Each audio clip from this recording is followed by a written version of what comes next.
A very good evening to all of you. हाँ जी, क्या हाल चाल जी। क्या हम आज इस चैप्टर को पूरा कंप्लीट कर देंगे? नहीं, आज हम बात करेंगे शेड्यूल 1 एंड शेड्यूल 2 की।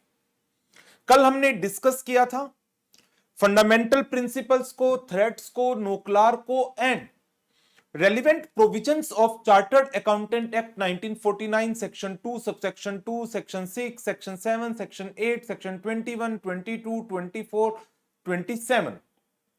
तो आज हम जो डिस्कस करेंगे वो है schedules to chartered accountant act 1949। तो चलिए स्टार्ट करते हैं। दो शेड्यूल हैं, first and second. First schedule के मैटर की हियरिंग कौन करेगा? Board of discipline. और यदि if they found members guilty, they can reprimand the member, they can impose fine up to ₹1 lakh and they can remove the name of member for a period up to 3 months। 3 months तक के लिए name remove हो सकता है। Now first schedule के 4 part हैं। बात करते हैं पार्ट नंबर 1 की, जो डील करता है प्रोफेशनल मिसकंडक्ट को in case of members who are in practice. In total कितने क्लॉजेस हैं? 12 क्लॉजेस हैं। क्लॉज 1 ये रेस्ट्रिक्शन लगाता है on allowing the use of firm name to other. तो एक प्रैक्टाइजिंग मेंबर गिल्टी होगा प्रोफेशनल मिसकंडक्ट का यदि वो अलाउ करता है किसी भी पर्सन को to practice in his own name as a chartered accountant unless such other person is a condition number 1 member of the institute, condition number 2 holding certificate of practice and either partner or employee। so तीन चीजें यदि पूरी होती हैं, जिस person को आप अपना नाम या अपनी फर्म का नाम अलाउ करते हैं वो आईसीएआई का मेंबर है, सीओपी होल्ड करता है एंड आपके साथ एसोसिएटेड है एज ए पार्टनर और एम्प्लॉय, तब कोई मिसकंडक्ट नहीं होगा। Otherwise there is a professional misconduct. तो जैसे इसका एग्जांपल है कि मिस्टर ए ने मिस्टर बी को अलाउ किया अपने नाम से प्रैक्टिस करने के लिए। जो मिस्टर बी है वो सीए नहीं है, तो ए गिल्टी हो गया प्रोफेशनल मिसकंडक्ट का। यदि मिस्टर बी चार्टर्ड अकाउंटेंट है लेकिन सीओपी होल्ड नहीं करते, देन आल्सो ए गिल्टी हो गया मिसकंडक्ट का। यदि बी चार्टर्ड अकाउंटेंट है और certificate of practice COP hold करता है और ए के साथ जो एसोसिएशन है वो पार्टनर या एम्प्लॉय की नहीं है, देन आल्सो ए गिल्टी हो गया मिसकंडक्ट का। बट यदि बी चार्टर्ड अकाउंटेंट है, सीओपी होल्ड करता है and associated either as the partner और एम्प्लॉय, इन दैट केस फिर कोई मिसकंडक्ट एज सच अराइज नहीं होगा। No misconduct.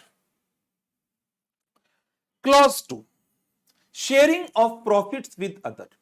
एक प्रैक्टाइजिंग सीए गिल्टी होगा प्रोफेशनल मिसकंडक्ट का यदि वो अपने प्रोफेशनल वर्क के प्रॉफिट्स को पे करता है या अलाउ करता है पे करने के लिए, एग्री टू पे और अलाउ ईदर डायरेक्टली और indirectly by way of any share, commission और brokerage with the others except कुछ को छोड़कर a member of the institute, partner, retired partner, legal representative of deceased partner। But उस case में एक condition है, यदि ये शेयरिंग पार्टनरशिप डीड में प्रोवाइड की गई है तो, या with the persons having prescribed qualification, जिसके लिए रेगुलेशन 53A हमें 8 क्वालिफिकेशंस प्रिस्क्राइब करती है।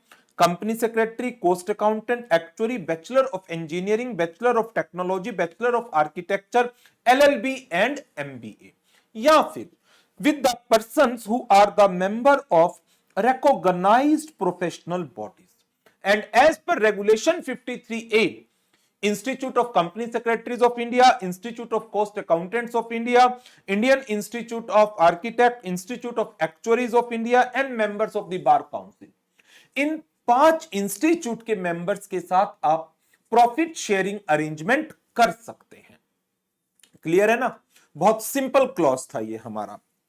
सेल ऑफ गुडविल, काउंसिल ने रिजोल्व किया, क्या रिजोल्व किया कि सेल ऑफ गुडविल अलाउड होगी इन केस यदि एक प्रोप्राइटर की डेथ हो जाती है। हाउएवर, उसके लिए जरूरी है आप आईसीएआई से परमिशन लें to practice in the name of deceased firm within 1 year from the date of death of the proprietor.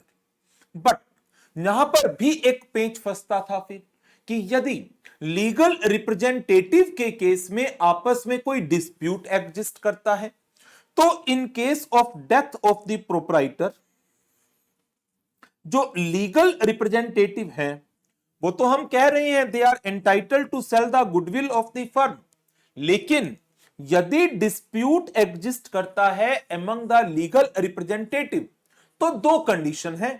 Number 1, आप आईसीएआई को इंटीमेशन देंगे as to the existence of dispute within 1 year from the date of death, और dispute resolve होने के within 1 year that goodwill is to be sold और transferred.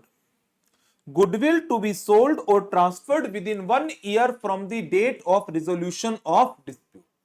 तो इस case में जो आईसीएआई है वो इस प्रोप्राइटरशिप फर्म का नाम अबेयंस में रखेगा, किसी और को अलॉट नहीं करेगा till 1 year from the date of settlement या रेजोल्यूशन ऑफ डिस्प्यूट।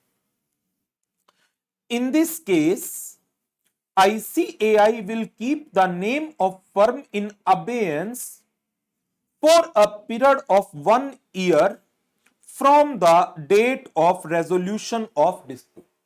But यदि लीगल रिप्रेजेंटेटिव में एज सच कोई डिस्प्यूट एग्जिस्ट नहीं करता, इन दैट केस जो नेम अबेयंस में रखा जाता है वो कितने पीरियड के लिए? 1 year from the date of death of deceased proprietor.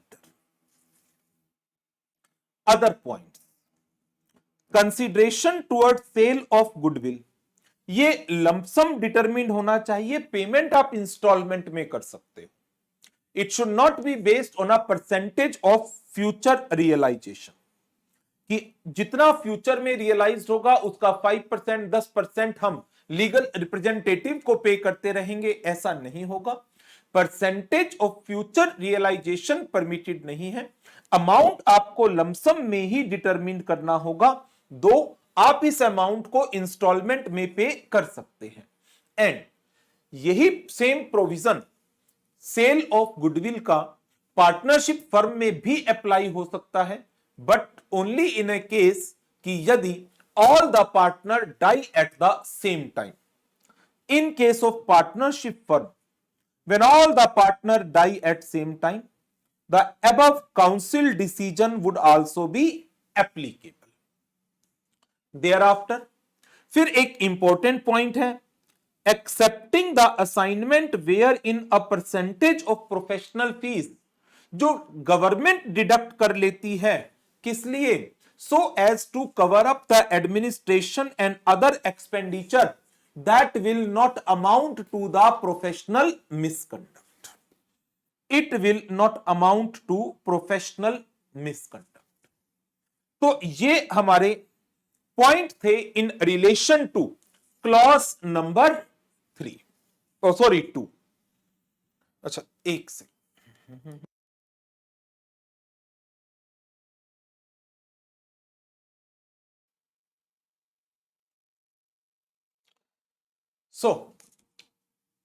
अब आगे बढ़ते हैं क्लॉज नंबर 3 के साथ। क्लॉज नंबर 3 ये क्लॉज 2 का इमीडिएट रिवर्स है। क्लॉज 2 क्या कहता है कि आप अपने प्रोफेशनल वर्क के प्रॉफिट को दूसरों के साथ शेयर नहीं कर सकते। क्लॉज 3 इसका रिवर्स, कि आप दूसरों के प्रॉफिट्स को रिसीव नहीं कर सकते, एक्सेप्ट नहीं कर सकते। लेकिन जो पर्सन रेगुलेशन 53A में प्रिस्क्राइब है, या आपका पार्टनर है, या ICAI का मेंबर है, उससे तो ले सकते हैं। A CA in practice shall be deemed to be guilty of professional misconduct if he accept or agree to accept any profits of professional work of a person who is not a member of ICAI, जो ICAI का member नहीं है। इसका मतलब ICAI के member से आप professional work का प्रॉफिट एक्सेप्ट कर सकते हो, कर सकते हैं। This restriction is not applicable in respect of the person covered under regulation 53A। That means जो 53A में 8 क्वालिफिकेशन और 5 मेंबरशिप प्रिस्क्राइब है, उन पर्सन से आप उनके प्रॉफिट शेयर करते हैं, एक्सेप्ट करते हैं, देन इट इज ओके, कोई इशू नहीं होगा। चलिए आगे बढ़ते हैं। क्लॉज नंबर 4, ये रेस्ट्रिक्शन लगाता है ऑन द पार्टनरशिप। एक प्रैक्टिसिंग सीए गिल्टी होगा प्रोफेशनल मिसकंडक्ट का यदि वो एंटर करता है इनटू पार्टनरशिप इन इंडिया और outside India with a person other then. Means इनके साथ आप पार्टनरशिप कर सकते हैं, इनके अलावा किसी पर्सन के साथ आप पार्टनरशिप नहीं कर पाएंगे। तो ये कौन कौन से पर्सन है जिनके साथ पार्टनरशिप अलाउड है? Members in practice, members of recognised professional bodies. इसके लिए ध्यान होगा आपको, रेगुलेशन 53A की जगह हम 53B की बात करते हैं क्लॉज 4 में। Members of Institute of Company Secretaries of India, Institute of Cost Accountants of India, IIA, IAI, Bar Council, और ये एक पॉइंट एडिशनल ऐड हो जाता है, प्रोफेशनल बॉडीज आउटसाइड इंडिया जिनकी क्वालिफिकेशन ऑफ अकाउंटेंसी को काउंसिल ने रिकॉग्नाइज किया हुआ है for this purpose. Point number 3, the persons who but for his residence abroad are entitled to be registered as the member. And point number 4, persons having prescribed qualification। और prescribed qualifications में हम बात करते हैं regulation 53A की, CS, CWA, actuary, BE, BTech, BArch, LLB, MBA, वही 8 qualifications. तो यहां पर आपकी पार्टनरशिप अलाउड है। तो 53A रेगुलेशन ये क्वालिफिकेशन बताती है क्लॉज 2 के लिए, 3 के लिए, 4 के लिए। ये मेंबरशिप बताती है क्लॉज 2 के लिए, क्लॉज 3 के लिए। क्लॉज 4 के लिए मेंबरशिप रेगुलेशन 53B ने बता रखी है, ए ने नहीं बता रखी, ये ध्यान रखिएगा। चलिए आगे बढ़ते हैं। क्लॉज नंबर 5 ये क्या कहता है? Restriction on securing the work through the services of others. एक प्रैक्टिसिंग सीए को गिल्टी माना जाएगा प्रोफेशनल मिसकंडक्ट का यदि वो अपने प्रोफेशनल वर्क को सिक्योर कर रहा है through the services of a person other than his partner और एम्प्लॉय, और through the means which are not open to a CA. However securing the work through the arrangement जो clause 2 में, 3 में, 4 में बताए गए हैं, वो कोई कॉन्ट्रावेंशन नहीं माना जाएगा क्लॉज नंबर 5 का। Securing the work through the arrangements prescribed under clause 2, 3, 4 will not be considered as the contravention of clause number 5। Clause 5 as such important clause नहीं है, इस पे बहुत रेयर ही क्वेश्चन, शायद कभी नहीं आया, शायद कभी भी नहीं आया। Clause 6, restriction on solicitation of work. एक प्रैक्टिसिंग सीए गिल्टी होगा यदि वो क्लाइंट को या प्रोफेशनल वर्क को सॉलिसिट करता है ईदर डायरेक्टली और indirectly bye any circular, advertisement, personal communication or by interview or other means. 5 word, advertisement, circular, interview, personal communication और by any other means. However, आप वर्क सॉलिसिट कर सकते हैं from another CA in practice. You can respond to tender subject to the guidelines issued by the council. और guideline कहती है कि यदि टेंडर एक्सक्लूसिव एरिया का है तो आप रिस्पोंड तभी कर पाएंगे यदि इस टेंडर में मिनिमम फीस को प्रिस्क्राइब किया गया है. तो रिस्पोंड टू टेंडर परमिटेड है. हाउएवर, यदि टेंडर एक्सक्लूसिव एरिया का है लेकिन उसमें मिनिमम फीस प्रिस्क्राइब नहीं है तो आप उस टेंडर को रिस्पोंड नहीं कर सकते. हाउएवर, यदि टेंडर नॉन एक्सक्लूसिव एरिया का है तो आपको जनरल परमिशन दी गई है, उसके अंदर कोई भी एज सच प्रॉब्लम नहीं है. नाउ, क्या यदि इन टेंडर्स में कोई earnest money deposit, EMD, security deposit, caution money मांगी गई है तो क्या आप डिपॉजिट करा सकते हैं? यस, कोई प्रॉब्लम नहीं है. If it is asked it can be deposited. Now, फिर क्लॉज 6 में बहुत सारी गाइडलाइंस थी, सोलिसिटेशन की एंड वेबसाइट की गाइडलाइंस भी थी. तो पहले तो बात करते हैं solicitation guidelines. Number 1, empanelment for allotment of audit. जहां पर सीए का पैनल एग्जिस्ट करता है तो मेंबर फ्री है, वो रिक्वेस्ट प्लेस कर सकता है to get his name on the panel. However, to conduct the roving inquiries for determining the existence of such panel, वो इजाजत हमें नहीं है. और यदि कोई इंक्वायरी रेज की जाती है as to the fee that is chargeable for a particular service, it is permissible to quote the fees on inquiries being received. Number 2, responding to tender. A CA in practice shall not respond to any tender in area of services that are exclusively reserved for chartered accountant.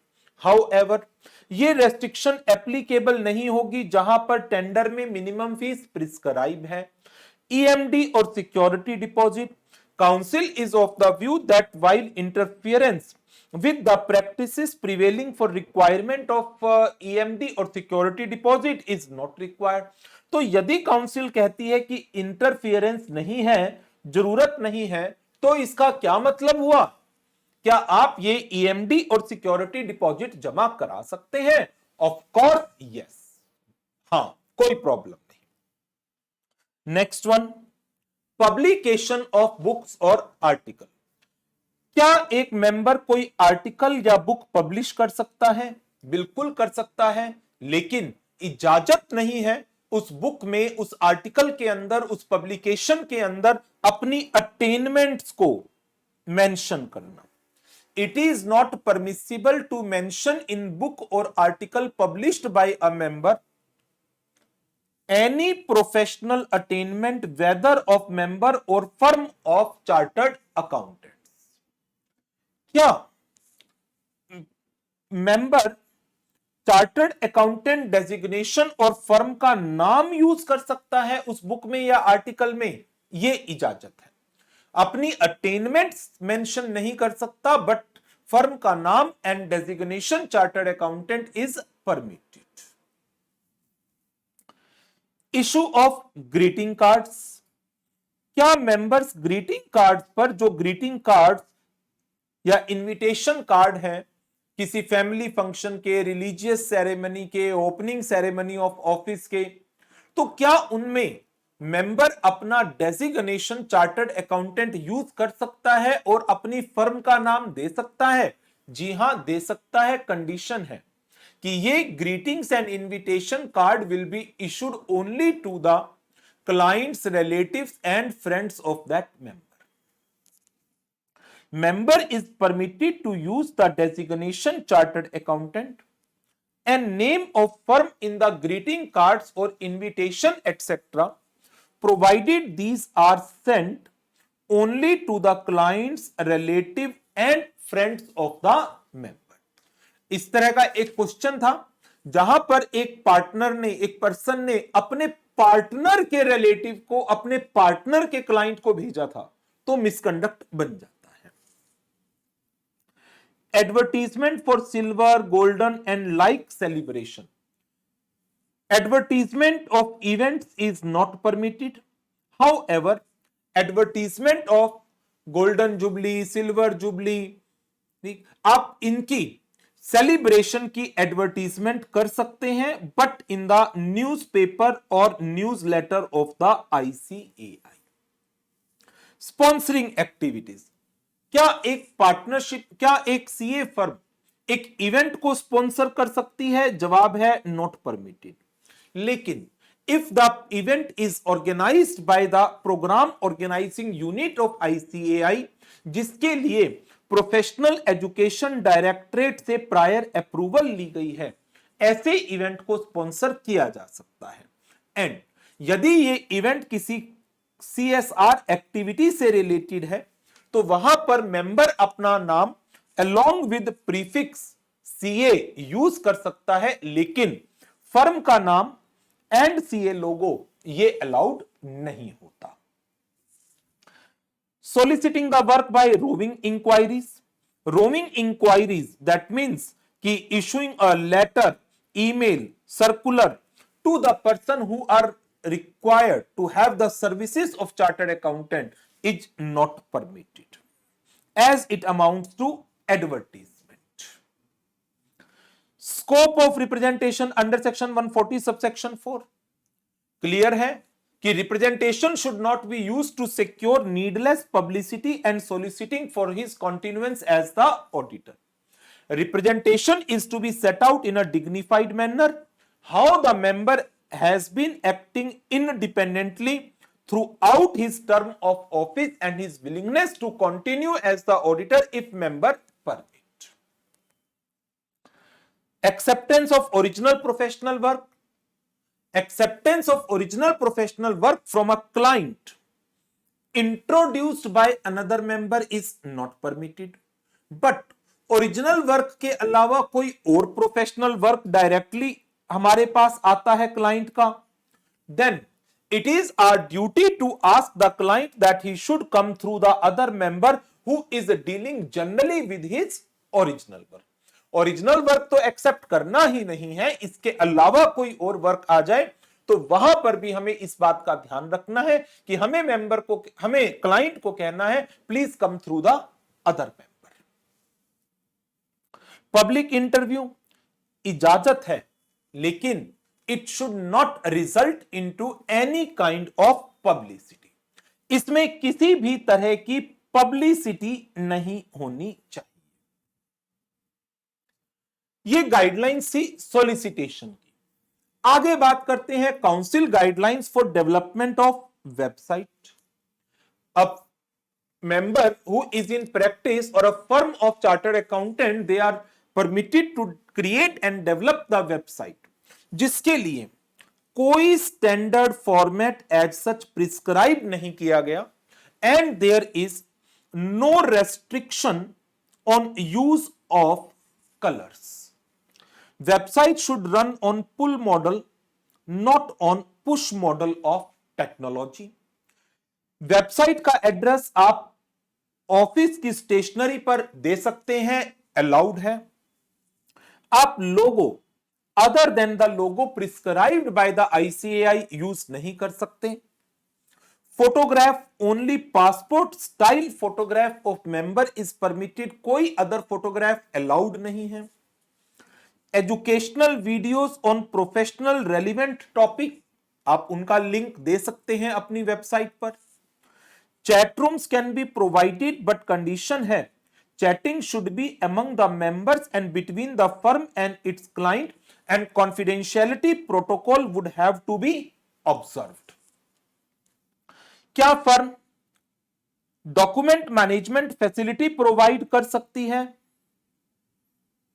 अपनी website के through? Yes, but उसके लिए distinct login ID and password facility client को देनी होगी, so that they can access the copies of their document on the firm website. क्या firm अपनी website page पर सोशल नेटवर्किंग साइट के लिंक दे सकते हैं? दे सकते हैं, बट एक चीज का ध्यान रखिए, कोई सोलिसिटेशन नहीं होनी चाहिए पीपल को टू विजिट और like their respective page on social networking website. आप लिंक दे सकते हैं, बट कोई भी request, please like our page, subscribe our page, visit our web page, not allowed. जो भी वेबसाइट पर डिटेल्स दी जाएंगी, they should be so designed that it does not amount to soliciting the client. Website पर आप ICAI का, उसकी regional council का, उसकी ब्रांचेस का, गवर्नमेंट डिपार्टमेंट्स का, गवर्नमेंट बॉडीज का, रेगुलेटरी अथॉरिटीज के वेबसाइट के वेब एड्रेस के लिंक दे सकते हैं। द वेबसाइट में provide a link to website of ICAI, its regional council, branches, and also to the website of government or government department or regulatory authority. Address of website, it should be as near as possible to the individual name or trade name or firm name of the CA.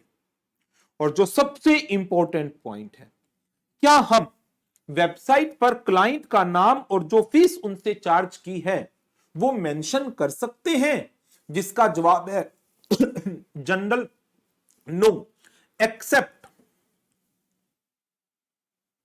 when required by any regulator. ये हमारा clause number 6 था, जो सारे clauses में सबसे बड़ा clause है, सबसे बड़ा क्लॉज। अब बताओ, यहां तक कोई डाउट है तो बताइए, डाउट हो तो चैट पर लिखकर भेजिए।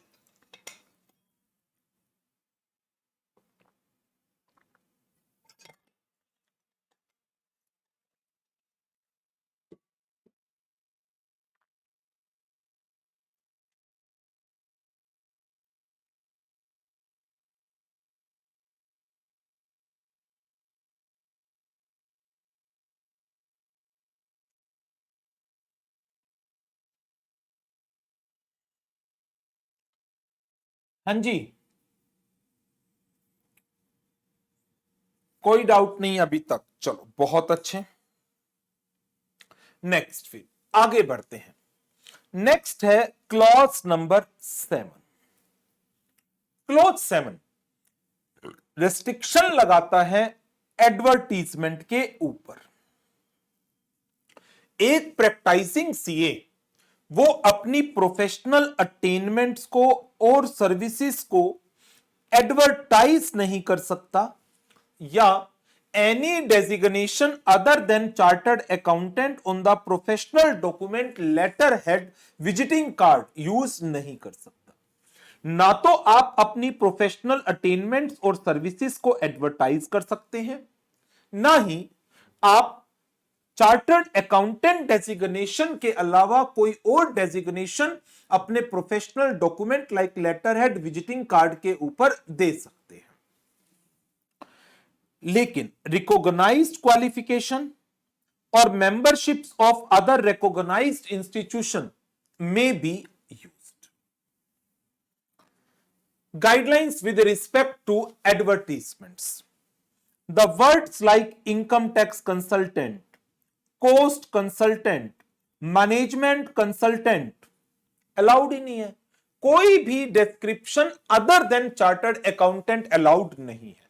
हां, दो डिस्क्रिप्शन जो मेंबर एम्पैनल्ड है एज इंसॉल्वेंसी प्रोफेशनल और रजिस्टर्ड वैल्यूअर, वो अपने विजिटिंग कार्ड पर, लेटर हेड पर ये डिस्क्रिप्शन दे सकते हैं साथ में।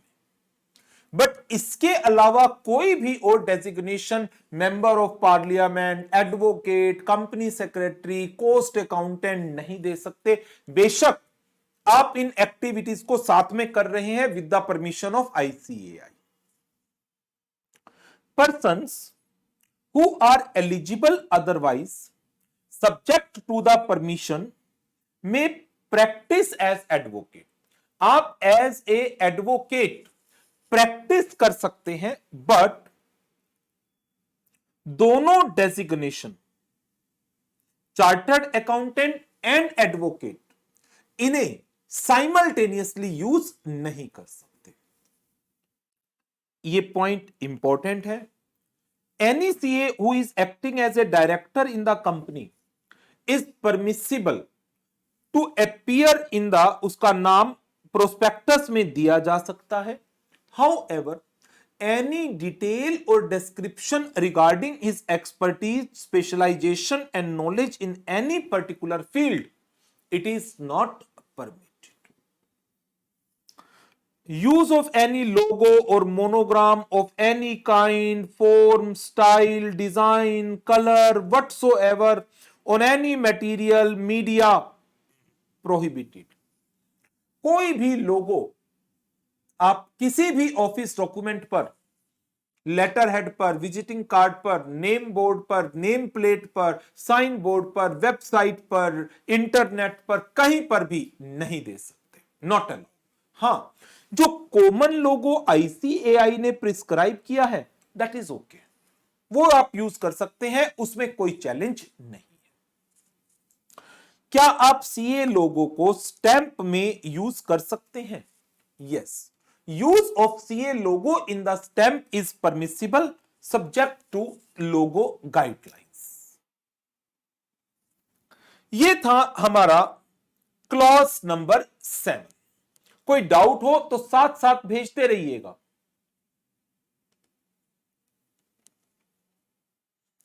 चलिए आगे बढ़े। Clause number 8, prior communication with the predecessor auditor. Requirement क्या है? आप कोई भी position as an auditor accept नहीं करेंगे if that position was previously held by another chartered accountant और certified auditor without first communicating with that person in writing. Objective क्या है इस कम्युनिकेशन का? टू असर्टेन क्या कोई प्रोफेशनल रीजन एग्जिस्ट करता है for not to accept this audit. और प्रोफेशनल रीजन 3 कैटेगरीज में डिवाइड किए गए हैं। Number 1, non compliance of section 139 and 140 of companies act 2013, non payment of undisputed audit fees except in case of sick unit. Sick unit के case में even if predecessor auditor की audit fee pay नहीं हुई, आप audit accept कर सकते हैं, but other than sick units के केस में आप ऑडिट एक्सेप्ट नहीं कर पाएंगे जब तक प्रीडिसेसर ऑडिटर की अनडिस्प्यूटेड ऑडिट फी पे नहीं हो जाती। Third reason, issue of qualified report. पहले 2 केसेस में यदि मेंबर ऑडिट एक्सेप्ट कर लेता है, it amounts to professional misconduct. But third case के अंदर मेंबर में accept audit if he thinks that attitude of retiring auditor was not proper and justified. Attitude of retiring auditor वो सही नहीं था तो वो ऑडिट एक्सेप्ट कर सकता है। Where previous auditor is not available for accepting the payment of undisputed audit fee and the fees is not otherwise possible and it is not otherwise possible to transfer the payment to him electronically। तो उस case में हम क्या करते थे? तो जो incoming auditor है वो एडवाइज करेगा क्लाइंट को, कंपनी को कि आप उतने अमाउंट का एक डीडी परचेज कर लें and after that he may accept the audit assignment. फिर बात आती है कि ये जो कम्युनिकेशन करना है इसका मोड क्या है। इसके लिए 4 मोड प्रिस्क्राइब्ड हैं। Number 1, registered post acknowledgement due. Number 2, by hand delivery against return acknowledgement.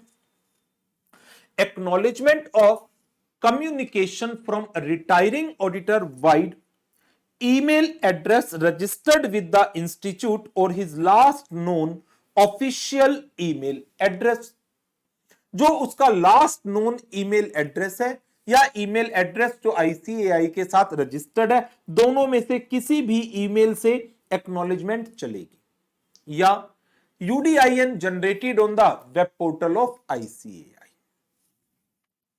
Mere posting the letter under certificate of posting, it is not sufficient. Communication आपके पास बैक रिसीव्ड हो गई with the word mention thereon office found locked, मान लिया जाएगा कि ये आपकी डिलीवर हो चुकी है, प्रोवाइडेड जो आपने जिस एड्रेस पर भेजा था that is the last known address of that member registered with the institute. But यदि कम्युनिकेशन वापिस आई और उसके ऊपर लिखा है no such office exist at that address, तब भी हम इसे डिलीवर्ड मान लेंगे यदि जिस एड्रेस पर हमने भेजा था it is same as registered with the institute on date of dispatch, unless retiring auditor ये प्रूव करते कि मेरा ऑफिस वहीं पर एग्जिस्ट करता है और ये लेटर मुझे सर्व नहीं किया गया and he was not responsible for such non service. ये जो रिक्वायरमेंट है कम्युनिकेशन की कि आपको प्रायर कम्युनिकेट करना है विद द प्रीडिसेसर ऑडिटर, ये अप्लाई होती है in all types of audit, चाहे ये स्टैट्यूटरी ऑडिट है, टैक्स ऑडिट है, इंटरनल ऑडिट है, कॉन्करेंट ऑडिट है और any other kind of audit. Next, conditional acceptance. Government companies के केस में, बैंक्स में और their branches, if there is no time to wait for the reply from outgoing auditor, incoming auditor may give conditional acceptance and commence the work after sending the communication. तो ये था हमारा clause number 8, that is requirement of having prior communication with the predecessor auditor. बताएं जी, clause 8 में किसी तरह का कोई doubt?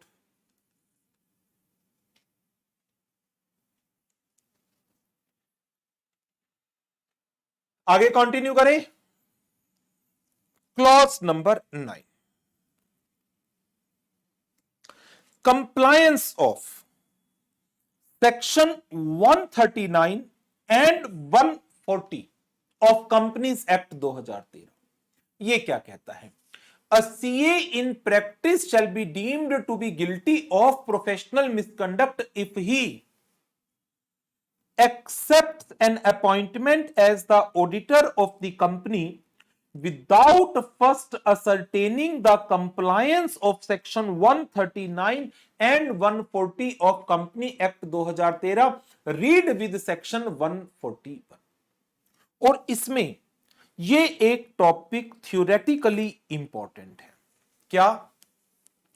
Aspects to be verified by incoming auditor to ascertain whether the company has complied with the requirement of section 139 and 140. Number 1, पहला क्या काम check करना है? क्या मेंबर ऑफ द कंपनी ने कोई स्पेशल नोटिस दिया हुआ है of the resolution as required under section 140 subsection 4. और जो ये नोटिस है, it is required to be sent by the member not earlier than 3 months but at least 14 days before the date of the meeting at which such a resolution is to be moved. Thereafter, company is required to send the special notice to all member of the company at least 7 days before the date of general meeting. Copy of the special notice is to be sent to the retiring auditor also. Whether the representation received from the retiring auditor has been sent to the member as required under section 140 subsection 4. Whether the representation has been considered at the general meeting and the resolution proposed is properly passed at the general meeting. So, ये clause number 9 था हमारा छोटा सा clause. Clause 10, again एक important clause है जो restriction लगाता है on charging the fees on percentage basis. एक प्रैक्टाइजिंग सीए गिल्टी होगा प्रोफेशनल मिसकंडक्ट का यदि वो चार्ज करता है या चार्ज करने की ऑफर करता है या एक्सेप्ट करता है या एक्सेप्ट करने की ऑफर देता है any fees in respect of the professional work that is based upon percentage of profit, that is based upon contingent upon finding, that is based on result of such engagement except as permitted under regulation 192। और regulation 192 में क्या क्या exception दी गई है। If you are working as a receiver और liquidator, आपको percentage of realisation या डिसबर्समेंट ऑफ असेट्स के बेसिस पर फीस चार्ज करना अलाउड है। यदि आप ऑडिटर हैं एक कोऑपरेटिव सोसाइटी के, आप फीस चार्ज कर सकते हैं on the basis of percentage of paid up capital, working capital और ग्रोस और नेट इनकम और प्रॉफिट। आप वैल्यूअर हैं for the purpose of direct taxes and duties, आप फीस चार्ज कर सकते हैं on the basis of percentage of property valued. In case आप मैनेजमेंट कंसल्टेंसी सर्विसेज दे रहे हैं, आप फीस चार्ज कर सकते हैं on percentage basis that may be contingent upon the finding और the result of such work. आप फंड रेजिंग सर्विसेज दे रहे हैं, आपकी फीस बेस्ड हो सकती है परसेंटेज ऑफ फंड रेज्ड पर। In case of debt recovery services, the fees may be based on percentage of debt recovered. In case of cost optimization services, the fees may be on a percentage of benefit accrued. Any other services like that is acting as insolvency professional or non-assurance services to non-audit client. तो ये clause 10 है जिसके अंदर regulation 192 काफी important है exam point of view से। किसी भी पर्टिकुलर पॉइंट के ऊपर एज सच क्वेश्चन फ्रेम किया जा सकता है। ठीक है, आगे बढ़े। क्लॉज नंबर 11, ये रेस्ट्रिक्शन लगाता है on engagement into any other occupation. एक प्रैक्टाइजिंग सीए गिल्टी होगा प्रोफेशनल मिसकंडक्ट का यदि वो एंगेज होता है इनटू एनी बिजनेस और occupation other than that of profession of chartered accountancy unless permitted. However, a practicing CA may become director of the company provided he or his partner is not the auditor of that company. However, to become a managing director or whole-time director, specific and prior approval from the council will be required. इसके ऊपर दो regulation है जो आपको इसी clause के साथ पढ़नी चाहिए। एक है रेगुलेशन नंबर 190A और दूसरी है रेगुलेशन नंबर 191।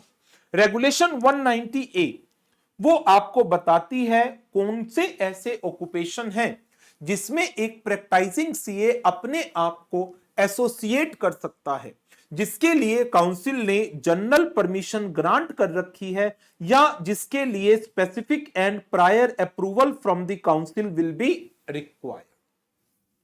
पहले बात करते हैं वो ऑक्यूपेशन जहां जनरल परमिशन ग्रांटेड है। Employment under a practising CA और a firm of chartered accountant, private tutorship, authorship of any book or article, part-time tutorship under coaching organization of the institute, editorship of professional journal, acting as surveyor or loss assessor under the insurance law, acting as a recovery consultant in the banking sector, owning agricultural land and carrying out the agricultural activities.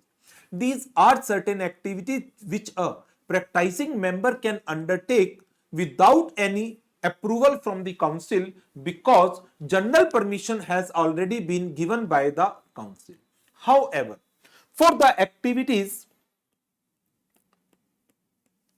like full-time, part-time employment in business concern if relative is not holding any substantial interest in that concern.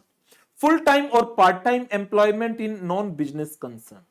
Office of managing director or whole-time director. Interest in family business.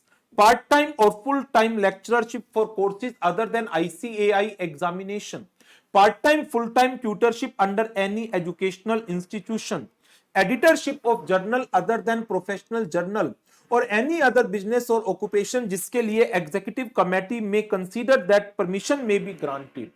इन सब activities के लिए specific and prior approval is required. Specific and prior approval from the council of ICAI is required.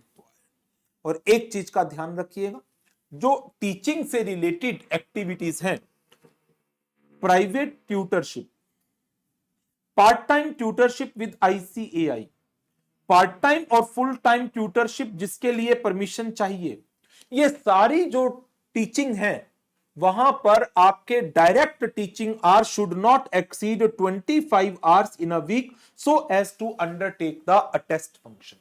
यदि आपके direct teaching hours in teaching activities में in a week 25 hours को cross कर जाते हैं, in that case you will not be able to undertake the attest function. आप audit related activities perform नहीं कर पाएंगे. एक नोट, ये एज सच वैसे रेगुलेशन में स्पेसिफिकली कहीं नहीं लिखा हुआ, बट इसके ऊपर एक क्वेश्चन, 2 बार क्वेश्चन MTP या RTP में आए हुए हैं. क्या इक्विटी और करेंसी डेरिवेटिव में डीलिंग की जा सकती है? जी हां, इक्विटी एंड करेंसी डेरिवेटिव की डीलिंग पर्सनल कैपेसिटी में कंसीडर होती है, इसलिए इनकी इजाजत है. हाउएवर, क्या कमोडिटी डेरिवेटिव में डीलिंग? कमोडिटी डेरिवेटिव एक तरीके की बिजनेस एक्टिविटी हो गई जिसके लिए आपको प्रायर अप्रूवल चाहिए काउंसिल से. काउंसिल की प्रायर अप्रूवल के बिना आप कमोडिटी डेरिवेटिव के अंदर डील नहीं कर सकते. It is a business activity. Regulation 191 ये क्या कहता है? एक practising CA may act as the liquidator, trustee, executor, arbitrator, administrator, receiver, adviser और रिप्रेजेंटेटिव फॉर कॉस्टिंग, टैक्सेशन और फाइनेंशियल मैटर, और he may takes up an appointment made by the central government, state government और court of law.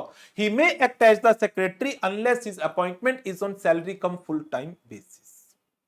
ये आपको ध्यान होगा, कल भी हमने पढ़ा था सेक्शन 2 सबसेक्शन 2 क्लॉज 4 के साथ.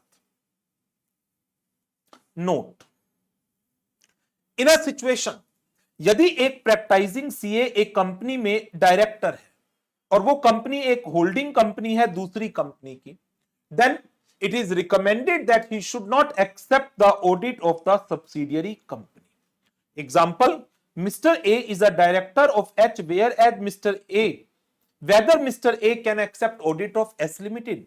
Though there is no legal restriction under the provisions of Chartered Accountant Act 1949, it is advisable not to accept the audit as it might affect the independence of the audit.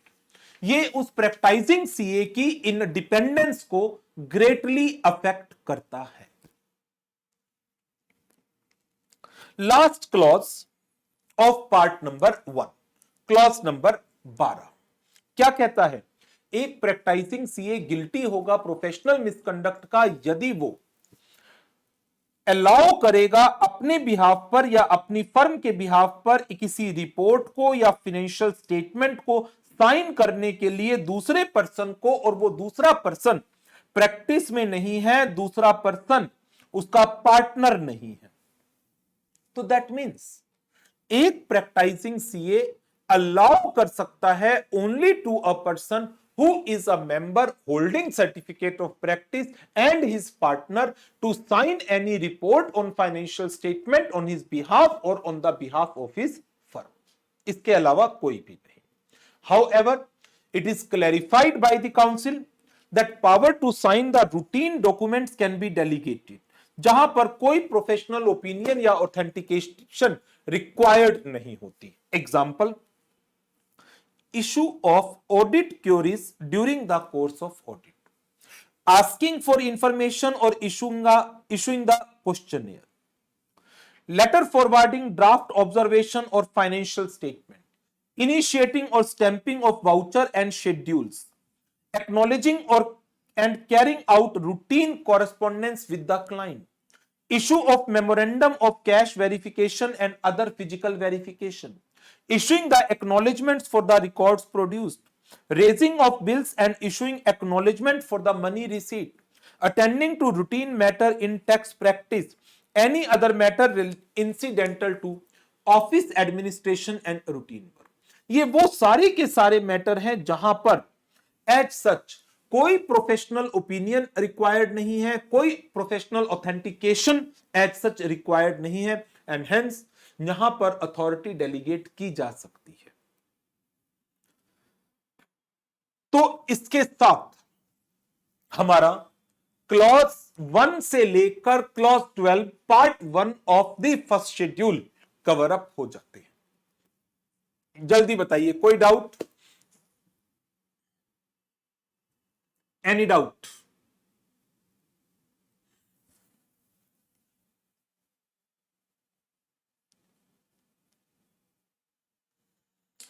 नहीं, चलिए फिर आगे चलते हैं। First schedule का part number 2 जो बात करता है professional misconduct in case of members in service. 2 clause हैं सिर्फ। यदि मेंबर इन सर्विस अपने एम्प्लॉयमेंट के एमोलुमेंट्स को डायरेक्टली या इनडायरेक्टली किसी अदर पर्सन को पे करता है या उसे अलाउ करता है और एग्री करता है पे करने के लिए, then guilty of professional misconduct. आप अपनी एम्प्लॉयमेंट के एमोलुमेंट्स को, रेम्यूनरेशन को किसी दूसरे पर्सन के साथ शेयर नहीं कर सकते, किसी दूसरे पर्सन को नहीं दे सकते। For example, mister X agree to pay 50% of its salary of first month to ABC consultant as the consideration for arranging employment. No. ये जो ABC consultant है, they need to charge the amount from the company, not from the candidate. Clause number 2, आप अपने employer के lawyer से, chartered accountant से, broker से, agent से, कस्टमर से bye way of any commission और ग्रेटिफिकेशन कोई भी अमाउंट एक्सेप्ट नहीं कर सकते और एग्री नहीं कर सकते एक्सेप्ट करने के लिए। सो a member in service shall be deemed to be guilty of professional misconduct if he accept or agree to accept any part of fees, profit or gain from the lawyer, chartered accountant, broker, agent or customer of the company, firm or other person by way of any commission or gratification. ये हो गया हमारा part 2, बहुत ही छोटा था। आगे बढ़ते हैं पार्ट 3, ये भी बहुत छोटा है। पार्ट 3 के अंदर सारे मेंबर्स के लिए प्रोफेशनल मिसकंडक्ट की बात की गई है। A member of ICAI whether in practice or not उसे गिल्टी मान लिया जाएगा प्रोफेशनल मिसकंडक्ट का यदि clause 1 he not being a fellow member acting as a fellow member, clause 2 he does not supply the information called for or does not comply with the requirement asked for by whom? By ICAI, its council, committee, director, discipline, board of discipline, disciplinary committee, appellate authority और quality review board। लेकिन यहां पर तो हमने कहा कि आपने information नहीं दी, लेकिन आपने फॉल्स इंफॉर्मेशन दी आईसीएआई को, इसकी काउंसिल को, इसकी कमेटी को, डायरेक्टर डिसिप्लिन को, बीओडी को, डिसिप्लिनरी कमेटी को, एपिलेट अथॉरिटी को या क्यूआरपी को। तो ये सेकेंड शेड्यूल के पार्ट 2 के क्लॉज नंबर 3 का मिसकंडक्ट है। Clause number 3, while inviting the professional work from the another CA or responding to tender or advertise the professional work as per the permitted means, under clause 6 and 7 of part 1 of the first schedule provides the information जो false. So providing false information while inviting professional work from another CA or responding to tender or advertises the professional work under clause 6 and 7. छोटा सा part था, आगे बढ़ते हैं. Other misconduct.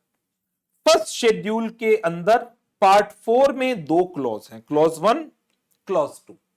Second schedule के clause 1 part 3 में एक ही clause है.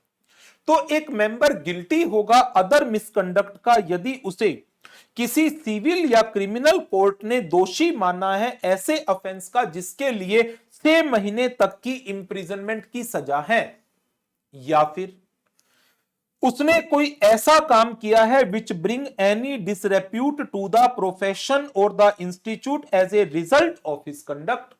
उसके कंडक्ट के कारण कोई डिसरेप्यूट अराइज हुआ है आईसीएआई को, तो वो गिल्टी होगा अदर मिसकंडक्ट का. लेकिन सेकेंड शेड्यूल के पार्ट 3 में क्लॉज 1 में सिर्फ एक ही बात कही गई. एक मेंबर गिल्टी होगा अदर मिसकंडक्ट का यदि उसे गिल्टी माना गया है किसी भी ऑफेंस का बाय एनी सिविल और क्रिमिनल कोर्ट जिसके लिए पनिशमेंट है for imprisonment more than 6 month up to 6 month. Schedule 1 के पार्ट 4 के क्लॉज 1 में कवर हुई, and more than 6 month second schedule के पार्ट 3 के क्लॉज 1 में कवर्ड. तो इसके साथ हमारा first schedule complete. Second schedule का भी पार्ट नंबर 3 कंप्लीट हो जाता है.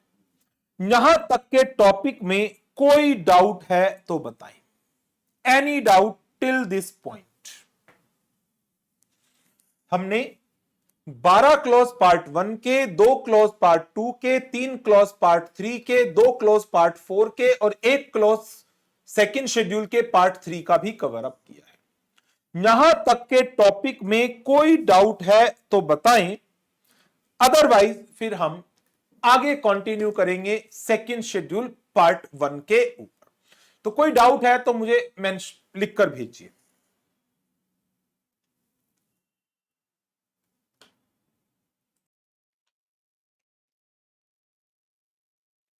हाँ जी, कोई डाउट नहीं? चलो बहुत बढ़िया, फिर आगे बढ़ते हैं. मुझे लगता है या तो बहुत अच्छे से रिवाइज किया है कि डाउट नहीं है, या फिर पढ़ाई नहीं है, जब पढ़ते ही नहीं है तो डाउट नहीं होते.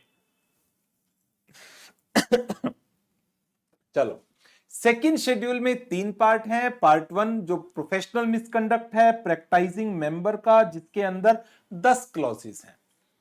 पार्ट 2 मेंबर्स जनरली का प्रोफेशनल मिसकंडक्ट है जिसमें 4 क्लॉज हैं. पार्ट 3 अदर मिसकंडक्ट, एक सिंगल क्लॉज जो ऑलरेडी हमने डिस्कस कर भी लिया. चलिए, clause 1 of part 1 of the second schedule, disclosure of confidential information. कि यदि एक प्रैक्टाइजिंग सीए अपने क्लाइंट की इंफॉर्मेशन को डिस्क्लोज करता है जो इंफॉर्मेशन एक्वायर की गई थी during the course of professional work to the other except when it is permitted by the client और रिक्वायर्ड बाय लॉ, तो ये मिसकंडक्ट बनेगा. Clause 2, certification without examination. यदि एक प्रैक्टाइजिंग सीए अपने नाम से या अपनी फर्म के नाम से फाइनेंशियल स्टेटमेंट की एग्जामिनेशन की रिपोर्ट को सर्टिफाई करता है, सबमिट करता है, लेकिन जो अंडरलाइंग रिकॉर्ड्स हैं, जो स्टेटमेंट्स हैं, they are not been examined either by him और बाय हिज पार्टनर और बाय हिज एम्प्लॉय और by another chartered accountant in practice. That means whenever you are certifying any statement on examination of financial statement, it is your duty to first examine the record. Examination may be carried out by you, by your partner, by your employee or by another chartered accountant in practice. However, if financial statement report is been certified without such examination, then there is arise a professional misconduct. Clause number 3, that is permitting the use of name in connection with the estimate of earnings. A practicing CA shall be deemed to be guilty of professional misconduct यदि वो अपना नाम या अपनी firm का नाम allow करता है, that is to be used in connection with an estimate of earning, that is contingent upon future transaction, जिससे एक बिलीविंग आती है कि हमने फोरकास्ट की एक्यूरेसी को वाउच किया है. How we can vouch? Forecast की वाउचिंग तो पॉसिबल ही नहीं है, because this transaction are yet to happen and there are chances that this transaction may not happen. So a practicing CA shall be deemed to be guilty of professional misconduct if he permit his name or firm name, that is to be used in connection with an estimate of earning which is contingent upon the future transaction in a manner which leads to belief that he vouched for the accuracy of the forecast. Now, in this reference, practicing CA से हम expect करते हैं they ensure the compliance of the requirement of SAE 3400. And as per SAE 3400, preparation of PFI is the responsibility of management. In the preparation of PFI, disclosure of source of information, basis of forecast and the assumption used must be disclosed. तो यदि management एक practising CA को engage करती है किस लिए? For the preparation of forecast, तो उसे इंश्योर करना है कि वो एप्रोप्रिएट डिस्क्लोजर्स दे. कौन कौन से? Source of information, basis of forecast and the assumptions used. However, a disclosure and accountant report में एक disclaimer they that no vouching done for the accuracy of the forecast. आगे बढ़ते हैं. Clause number 4. एक practising CA guilty होगा professional misconduct का if he expresses an opinion. किस पर? On the financial statements of an entity in which he और his partner और his firm is having the substantial interest. तो एक member opinion express नहीं कर सकता है यदि वो कंसर्न्ड बिजनेस का ओनर है या पार्टनर है, या उसके पार्टनर या रिलेटिव का सब्सटेंशियल इंटरेस्ट है इस बिजनेस में, या फिर मेंबर खुद या उसका पार्टनर रिलेटिव है इस, या रिलेटिव डायरेक्टर है इस एंटिटी के अंदर. मेंबर्स जिस क्लाइंट की ऑडिट कर रहे हैं उसकी बुक्स ऑफ अकाउंट नहीं लिख सकते. स्टैट्यूटरी ऑडिटर और इंटरनल ऑडिटर सेम नहीं हो सकते एक ही एंटिटी के अंदर. इंटरनल ऑडिटर कंपनी का टैक्स ऑडिटर, जीएसटी ऑडिटर नहीं बन सकता.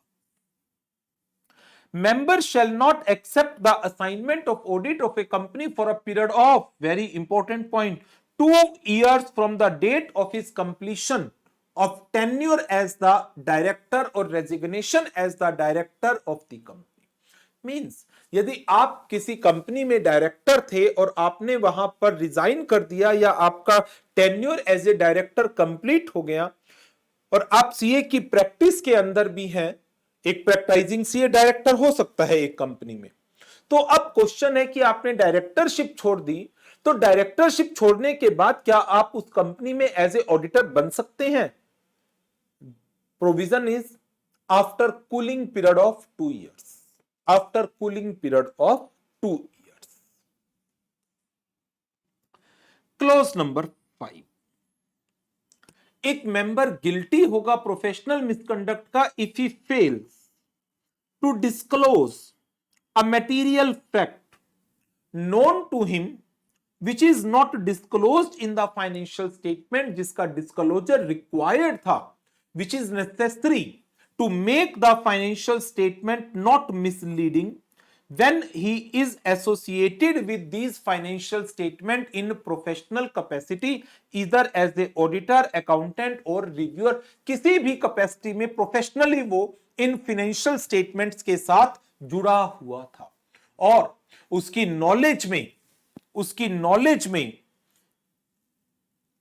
एक मटेरियल फैक्ट आता है जो फाइनेंशियल स्टेटमेंट में डिस्क्लोज नहीं है, तो उसने अपनी रिपोर्ट में भी उसको डिस्क्लोज नहीं किया, मिसकंडक्ट। और यहां पर ध्यान देना, auditors duties of disclosure of significant fact is towards the stakeholder. It will not be sufficient to inform the significant facts only to the managing committee of the entity. आपकी duty towards stakeholders है। Failure to report a material misstatement. एक practising CA guilty होगा professional misconduct का if he fails to report a material misstatement known to him to appear in the financial statement with which he is concerned in a professional capacity. Clause 7. Failure to exercise the due diligence. A member shall be deemed to be guilty of professional misconduct if he does not exercise the due diligence or is grossly negligent in performance of his duties. और यही provision council general guidelines में है member in service के लिए, जिसे हम letter on revise करेंगे। Clause number 8, failure to obtain the evidences to form an opinion. एक प्रैक्टिसिंग सीए गिल्टी होगा प्रोफेशनल मिसकंडक्ट का if he fails to obtain the sufficient information which is necessary to express an opinion, या फिर इसकी exception का मतलब कि आपके पास sufficient appropriate evidences अवेलेबल थे बट उसके बावजूद आपने डिस्क्लेमर दे दिया।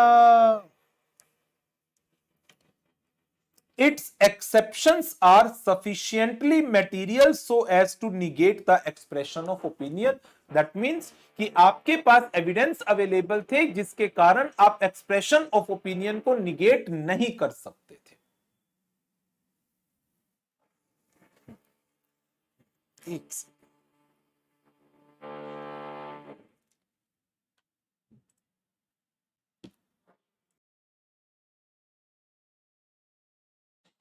चलिए अब इसका एग्जाम्पल डिस्कस करते हैं कि जैसे ऑडिटर, उसकी ड्यूटी होती है he is required to collect the audit evidences by performing the audit procedures and technique. Thereafter he needs to evaluate the audit evidences and based on that evaluation he need to draw the conclusion and issue the audit report. Now यदि auditor audit report issue कर देता है without collecting audit evidence, तो ये situation 1 में fall कर गया। Audit evidence collect करे जिससे इंडिकेशन आ रहा है मिस स्टेटमेंट की एग्जिस्टेंस का, और ऑडिटर ने डिस्क्लेमर इशू कर दिया इंस्टेड ऑफ एक्सप्रेसिंग क्वालिफाइड और एडवर्स ओपिनियन। ये दूसरे पॉइंट का एग्जांपल आ गया। तो यदि एविडेंस के बिना ओपिनियन दे रहे हैं, एविडेंस होते हुए ओपिनियन ना देना, दोनों ही केस में मिसकंडक्ट होगा। Next, clause number 9, failure to invite the attention to material departure from the auditing standard. तो यदि एक practising CA during the course of audit activities generally accepted auditing standard से किसी भी तरह का कोई डिपार्चर करता है, तो उसकी एक ऑब्लिगेशन है, ड्यूटी है, he need to invite the attention of the users to that particular departure. But if he fails to invite the attention in relation to a material departure from generally accepted audit principles or procedure, then he will be guilty of professional misconduct. A CA in practice shall be deemed to be guilty of misconduct if he fails to invite attention to any material departure from generally accepted auditing practices. Example, audit of listed companies. जो listed companies के case में statutory audit है, it shall be done only by those auditor जिनके पास peer review board का issue किया हुआ valid certificate है। Without holding a certificate that is issued by the peer review board, आप एक लिस्टेड कंपनी की ऑडिट नहीं कर सकते, स्टैट्यूटरी ऑडिट। ये सेबी ने अपने नोटिफिकेशन के थ्रू नोटिफाई किया हुआ है।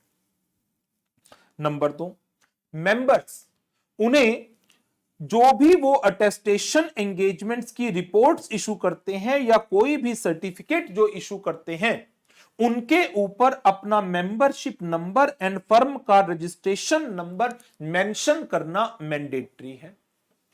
In relation to all kind of certification, GST, tax audit report, other audit assurance and attestation function, members shall generate the UDIN, unique document identification number.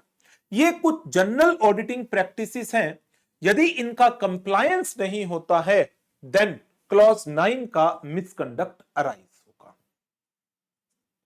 Next and last clause of schedule second part 1, clause number 10, failure to keep the client's money in separate account। एक practising CA से expect किया जाता है कि वो client के पैसे को सेपरेट बैंक अकाउंट के अंदर डिपॉजिट कराए एंड क्लाइंट की मनी को सिर्फ यूज करे उन्हीं पर्पस के लिए जो क्लाइंट ने स्पेसिफाई करे थे। तो a practising CA shall be deemed to be guilty of professional misconduct if he fails to keep the client money in separate bank account or uses the client money for the purpose other than those specified by the client। और इस clause के relation में council की कुछ suggestions हैं। Number 1, any advance जो आपको मिला है against the services that is to be rendered, वो क्लॉज 10 में फॉल नहीं करेगा। Any money that is received for the expenses like payment of statutory fee, purchase of stamp paper that is intended to be expended or spent within a reasonable short time, उसे separate bank account में जमा कराने की as such कोई need नहीं है। जो पैसा आपको खर्चों के लिए मिला है लेकिन आप उसको एक रीजनेबल शॉर्ट टाइम में स्पेंड नहीं कर पा रहे हैं, then it is required to be deposited in a separate bank account immediately. जो पैसा एज ए चार्टर्ड अकाउंटेंट हमें मिलता है in the capacity as a trustee, executor, liquidator etcetera, वो हमारा पैसा नहीं है, क्लाइंट को हमें डिस्ट्रीब्यूट करना है। Deposit the amount immediately in a separate bank account. Example, आपको 5 लाख रुपए मिले फ्रॉम अ सीए, आपको 5 लाख मिले from a client to be paid for GST liability, आपने इसे अपने खाते में जमा करा लिया। आपको पैसे मिले क्लाइंट की एडवांस टैक्स पेमेंट के लिए, आपने उसे पर्सनल पर्पस के लिए यूज कर लिया। So non deposit of the clients money in a separate bank account and using the client's money for purpose other than those specified by the client, ये दो चीजें हैं जो क्लॉज 10 में कवर होती है। लेकिन यदि इस पैसे को डिफेलकेट किया गया, एम्बेजलमेंट किया गया, हेराफेरी की गई, धोखाधड़ी की गई, चीटिंग की गई, then it fall under clause 4 part 2 of second schedule. So this is about the second schedule part 1 clause 1 से लेकर क्लॉज 10। आगे बढ़ते हैं, सेकेंड शेड्यूल के पार्ट नंबर 2 की बात करते हैं, जो प्रोफेशनल मिसकंडक्ट है सारे मेंबर्स का। Clause 1, if a member contravene the provisions of this act और the regulations issued under this act, that is chartered accountant regulation 1988 और द काउंसिल जनरल गाइडलाइंस और काउंसिल गाइडलाइंस, मिसकंडक्ट बनेगा। A member, whether in practice or not, shall be deemed to be guilty of professional misconduct if he contravenes the provisions of this act, regulations made thereunder, guidelines issued by the council. Clause 2, a member of the institute who is being an employee discloses the confidential information of the employer unless permitted by the employer or required by law, तो employ guilty होगा professional misconduct का। Clause 3, यदि client की information यदि ICAI ने आपसे कोई information demand की है और वो इंफॉर्मेशन आप फॉल्स दे रहे हैं आईसीएआई को, उसकी कमेटी को, उसकी काउंसिल को, उसकी ब्रांचेस को, उसके बोर्ड ऑफ डिसिप्लिन को, डिसिप्लिन डायरेक्टर को, डिसिप्लिनरी कमेटी को, अपीलेट अथॉरिटी को, क्वालिटी रिव्यू बोर्ड को, then misconduct. Providing false information to ICAI, its council, committee, director, discipline, board of discipline, DC, appellate authority और QRB, professional misconduct. Clause 4, if a member defalcates or embezzles the money received in the professional capacity, he will be held guilty of professional misconduct under clause 4 part 2 of second schedule. Second schedule का part 3 other misconduct, वो हम already cover कर ही चुके हैं। तो ये थे हमारे first and second schedule to the chartered accountant act 1949। So most important part है इस चैप्टर का, और अप्रॉक्स 1 आवर 10-15 मिनट्स में शायद ये हमने कंप्लीट कर लिया है। अब आपकी ड्यूटी है इन चीजों को थोरोली अगेन बुक में से स्टडी करना, रीडिंग करना, लर्निंग करना एंड इनके रिलेटेड क्वेश्चंस की प्रैक्टिस करना। तो अब इसका जो रिमेनिंग पार्ट बचा हुआ है वो मैं आपको अवेलेबल करा दूंगा। कब कराऊंगा? कल ही अवेलेबल हो जाएगा, बट कल लाइव क्लास नहीं ले पाऊंगा, तो 1-2 काम है, बट जैसे ही मुझे टाइम मिलेगा मैं इसकी रिकॉर्डिंग करके आप लोगों को इसका कंटेंट आपकी गूगल ड्राइव पर, यूट्यूब पर, जहां पर भी अपलोड हो रहा होगा रिविजनरी कंटेंट, वहां पर अवेलेबल हो जाएगा। ठीक है, तो कल हमारी लाइव क्लास नहीं होगी, कल मैं इसकी रिकॉर्डिंग अपने टाइमिंग की अकॉर्डिंग करके आप लोगों को अवेलेबल करवा दूंगा। ठीक है, तो आज के लिए इतना ही। Thank you very much, good bye.